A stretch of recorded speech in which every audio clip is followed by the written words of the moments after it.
നമ്മുടെ നാവിലൂടെയാണ് പ്രധാനമായി പിശാചിന് നമ്മുടെ ജീവിതത്തിൽ അനുവാദം കൊടുക്കുന്നത്. ഭയമായിക്കോട്ടെ, എന്തുമായിക്കോട്ടെ, അല്ലെങ്കിൽ ജയമായിക്കോട്ടെ, ജയകരമായ ജീവിതമായിക്കോട്ടെ, ഇതെല്ലാം നാവിന്റെ അധികാരത്തിൽ മേലാണ്.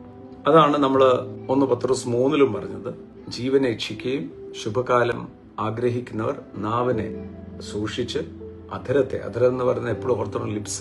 അതാണ് യെശയ്യാ പ്രവാചകൻ പറഞ്ഞത്, ഞാൻ പാപിയായ മനുഷ്യൻ എന്നല്ല പറഞ്ഞത്, ഞാൻ അശുദ്ധ അധരമുള്ള മനുഷ്യൻ. കാരണം കുറ്റം പറഞ്ഞുകൊണ്ടിരിക്കുകയാണ്.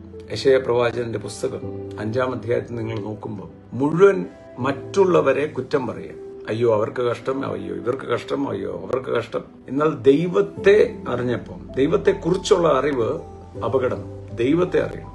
ദൈവത്തെ കുറിച്ചുള്ള അറിവ് നമുക്ക് നെഗളം വരും. നമ്മൾ മറ്റുള്ളവരെക്കാളും മെച്ചമാന്ന് ഉള്ള തോന്നൽ വരും.